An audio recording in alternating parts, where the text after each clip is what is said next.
নমস্কাৰ, মই মজিদ। বন্ধুসকল, লগতে চাওক আজি 9টা গুৰুত্বপূৰ্ণ খবৰ। প্ৰথমটো খবৰ, অসমৰ বানপানীক লৈ বৃহৎ ঘোষণা মুখ্যমন্ত্ৰী হিমন্ত বিশ্ব শৰ্মাৰ। ব্ৰহ্মপুত্ৰৰ বানে জুৰুলা কৰা জিলাত অহা বছৰৰ পৰা কমিব প্ৰলয়। তিব্বতত প্ৰায় 60,000 মেগাৱাট বিদ্যুৎ উৎপাদনৰ লক্ষ্যৰে চলি আছে নিৰ্মাণ কাৰ্য। অৰুণাচলতো বহু জলবিদ্যুৎ প্ৰকল্পৰ কাম চলি আছে। এইসমূহ সম্পূৰ্ণ হোৱাৰ পাছত এই প্ৰকল্পসমূহে ধৰি ৰাখিব বুজন পৰিমাণৰ পানী। কিছু বছৰৰ ভিতৰতে ইয়াৰ সুফল পাব অসমে। বান সম্পৰ্কে এই মন্তব্য ৰাজ্যৰ মুখ্যমন্ত্ৰী হিমন্ত বিশ্ব শৰ্মাৰ। পৰৱৰ্তী খবৰ, কক্ৰজ জনতা পাৰ্টিলৈ বিজেপিৰ ভয়। বিজেপিৰ বিৰুদ্ধে ভয়ংকৰ অভিযোগ উত্থাপন কৰিছে চিজেপিৰ প্ৰতিষ্ঠাপক অভিজিৎ দীপকে। অভিজিৎ দীপকে এই সন্দৰ্ভত কয় যে আজি দিল্লীত আমাৰ স্বেচ্ছাসেৱকসকলৰ এখন সভা আহ্বান কৰিছিলোঁ। ইয়াৰ বাবে আমি এটা হল বিচাৰি নাপালোঁ দিল্লীত। কোনেও আমাক হল ভাড়াত নিদিয়ে। সকলোৱে কয় ওপৰৰ হেঁচা আছে, সেয়া আমাক দিব নোৱাৰে। অৱশেষত এটা হল পালোঁ।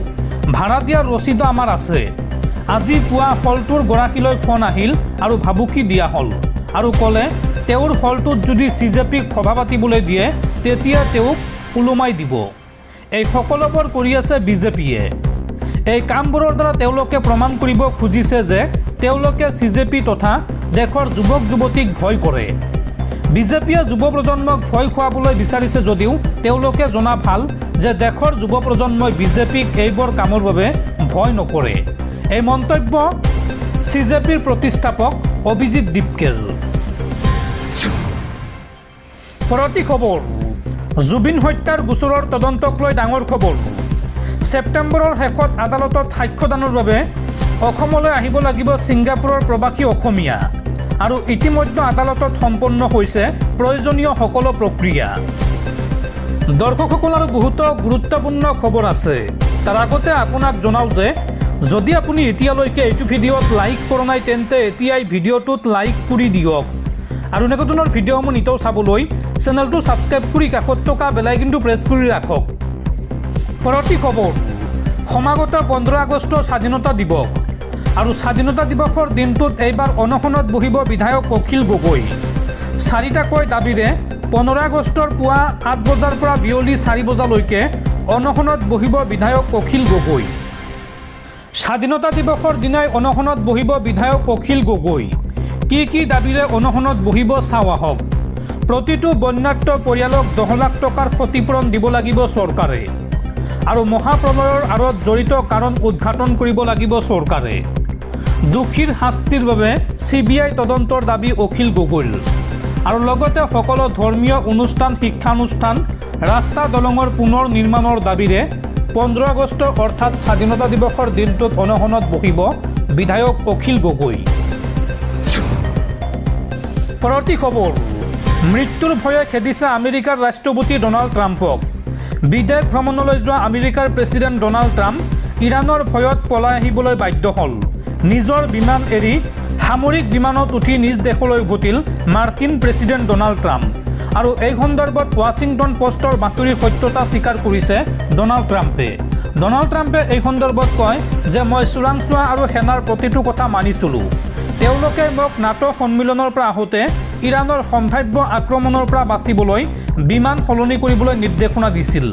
এই মন্তব্য মাৰ্কিন প্ৰেছিডেণ্ট ডনাল্ড ট্ৰাম্পৰ। পৰৱৰ্তী খবৰ, অসমৰ বান পীড়িতলৈ পশ্চিমবংগ চৰকাৰৰ সহায়ৰ হাত। মুখ্যমন্ত্ৰীৰ সাহায্য পুঁজিলৈ 10 কোটি টকাৰ অনুদান পশ্চিমবংগ চৰকাৰৰ। পৰৱৰ্তী খবৰ, বহিৰ্ৰাজ্যত পুনৰ অসমৰ মেধাৱী ছাত্ৰীৰ ৰহস্যজনক মৃত্যু। নয়ডাত ঘাতকৰ বলি ডিব্ৰুগড়ৰ মেধাৱী ছাত্ৰী। PGত মৃতদেহ উদ্ধাৰ হোৱা ছাত্ৰীগৰাকীৰ নাম মেহেক আহমেদ। বিহাৰৰ ৰমন নামৰ যুৱকে মেহেকক হত্যা কৰাৰ সন্দেহ। নীট পৰীক্ষা দিয়াৰ পাছতে নয়ডালৈ গৈছিল মেহেক আৰু নয়ডাত সঞ্জনা নামৰ বান্ধৱীৰ PGত আছিল মেহেক। ঘটনা সন্দৰ্ভত ইতিমধ্যে স্থানীয় আৰক্ষীয়ে আৰম্ভ কৰিছে তদন্ত। পৰৱৰ্তী খবৰ, ৰাজ্যত সম্পূৰ্ণৰূপে নিষিদ্ধ হ'ল গুটকা।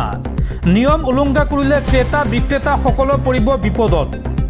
আগন্তুক এবছৰৰ বাবে কৰ্ণাটক চৰকাৰে নিষিদ্ধ কৰিছে গুটকা। নিষিদ্ধ হল গুটখা। ক্ৰেতা বিক্ৰেতা সকলো পৰিব বিপদত যদিহে এই নিয়ম উলংঘা কৰে। এবছৰৰ বাবে চৰকাৰে নিষিদ্ধ কৰিছে গুটখা। কোনো ধৰণৰ ধপাতজাতীয় গুটখা বিক্ৰী আৰু সৰবৰাহত নিষেধাজ্ঞা জাৰি কৰা হৈছে। সকলো ধৰণৰ গুটখা আৰু ধপাতজাতীয় সামগ্ৰী বিক্ৰী কৰা আৰু সৰবৰাহত আৰু মজুত ৰখাতো নিষেধাজ্ঞা জাৰি কৰিছে ৰাজ্য চৰকাৰে। পান মছলাৰ নামত গুটখা বিক্ৰী কৰাতো দিয়া হৈছে নিষেধাজ্ঞা। খাদ্য সুৰক্ষা বিভাগে এই সন্দৰ্ভত জাৰি কৰিছে নিৰ্দেশনা। দক্ষিণ ভাৰতৰ ৰাজ্য কৰ্ণাটকত লোৱা হৈছে এই সিদ্ধান্ত। আগন্তুক এবছৰৰ বাবে প্ৰযোজ্য হোৱাকৈ জাৰি কৰা হৈছে এই কঠোৰ নিৰ্দেশনা। পৰৱৰ্তী খবৰ, পুনৰ হুৰাহুৰে বৃদ্ধি পালে সোণৰূপৰ দাম। যদি আপুনি সোণৰ গহনা বনাম বুলি ভাবিছে তেন্তে আপোনালৈ বেয়া খবৰ। দুই এদিন ৰৈ দিয়ক। চাওঁ আহক আজিৰ দিনটোত গুৱাহাটীত কিমান হৈছে সোণৰ দাম। মানি কণ্ট্ৰলৰ তথ্য মতে আজি গুৱাহাটীত 24 কেৰেটৰ প্ৰতি 10 গ্ৰাম সোণৰ দাম 1,53,320 টকা হৈছেগৈ। মঙলবাৰে প্ৰতি 10 গ্ৰাম সোণৰ দাম আছিল 1,52,800 টকা। অৰ্থাৎ আজিৰ দিনটোত প্ৰতি 10 গ্ৰাম 24 কেৰেট সোণত দাম বৃদ্ধি পাইছে 520 টকা। মানি কণ্ট্ৰলৰ তথ্য মতে আজি গুৱাহাটীত 22 কেৰেটৰ প্ৰতি 10 গ্ৰাম সোণৰ দাম হৈছেগৈ 1,40,440 টকা। আৰু মঙলবাৰে প্ৰতি 10 গ্ৰাম 22 কেৰেট সোণৰ দাম আছিল 1,39,960 টকা। অৰ্থাৎ আজিৰ দিনটোত প্ৰতি 10 গ্ৰাম সোণত দাম বৃদ্ধি পালে 480 টকা। পৰৱৰ্তী খবৰ, মুখ্যমন্ত্ৰীৰ সাহায্য পুঁজিলৈ BTC চৰকাৰৰ 50 লাখ টকাৰ সাহায্য। মুখ্যমন্ত্ৰীক সাক্ষাৎ কৰি হাগ্ৰামা মহিলাৰে প্ৰদান কৰে চেক। উজনি অসমৰ বান পীড়িতৰ সহায়ৰ বাবে এই বৰঙণি আগবঢ়ায় BTC চৰকাৰে। পৰৱৰ্তী খবৰ, স্বাধীন ৰাষ্ট্ৰ ঘোষণাৰ পিছদিনাই বেলুচিস্তানত পাকিস্তানৰ ভয়ংকৰ এয়াৰ ষ্ট্ৰাইক। এই ভয়ংকৰ এয়াৰ ষ্ট্ৰাইকত শিশু মহিলাসহ 28 গৰাকী নিৰীহ লোকৰ মৃত্যু। পাকিস্তানৰ বেলুচিস্তানৰ চুৰাব অঞ্চলৰ পৰা এক ভয়ংকৰ ঘটনাৰ খবৰ পোহৰলৈ আহিছে। অভিযোগ অনুসৰি বেলুচিস্তানৰ গুৱানধান গাঁৱত মাজনিশা পাকিস্তানী সেনাই বিমান আক্ৰমণ চলায়। এই আক্ৰমণত শিশু মহিলা আৰু সাধাৰণ নাগৰিকসহ 28 জন লোক নিহতৰ খবৰ পোৱা গৈছে। তথ্য অনুসৰি ঘটনাটো চুৰাব জিলাৰ গুৱানধান গাঁৱত নিশা প্ৰায় 2 বজাত সংঘটিত হয়। সেই সময়ত গাঁওবাসী গভীৰ নিদ্ৰাত আছিল। হঠাৎ বিমানৰ শব্দ আৰু বিস্ফোৰণে সমগ্ৰ অঞ্চল কঁপাই তোলে। অভিযোগ অনুসৰি পাকিস্তানী সেনাৰ যুদ্ধ বিমানে গাঁওখনৰ কেইবাটাও বাসগৃহক লক্ষ্য কৰি আক্ৰমণ চলায়। এই আক্ৰমণৰ পাছত বহু ঘৰ ধ্বংসস্তূপত পৰিণত হয় আৰু মাটিৰ লগতে কংক্ৰিটৰ তলত বহু লোক আবদ্ধ হৈ পৰে বুলি দাবী কৰা হৈছে। স্থানীয় লোকসকলে নিজৰ হাতেৰে ধ্বংসাৱশেষ আঁতৰাই আহত আৰু মৃত লোকসকলক উদ্ধাৰ কৰাৰ চেষ্টা চলোৱাৰ কথাও প্ৰকাশ পাইছে। প্ৰকাশিত খবৰ অনুসৰি এই আক্ৰমণত মুঠ 28 জন লোক নিহত হৈছে। ইয়াৰে ভিতৰত আছে 9টা শিশু, 7 গৰাকী মহিলা আৰু 12 জন পুৰুষ। আনহাতে 17 জনতকৈ অধিক লোক আহত হোৱা বুলি দাবী কৰা হৈছে। আহতসকলৰ ভিতৰত কেইবাজনৰ অৱস্থা অতি সংকটজনক বুলি খবৰ প্ৰকাশ পাইছে। মৃতকৰ সংখ্যা এই ঘটনাত আৰু অধিক বৃদ্ধি পাব পাৰে বুলিও আশংকা প্ৰকাশ কৰা হৈছে।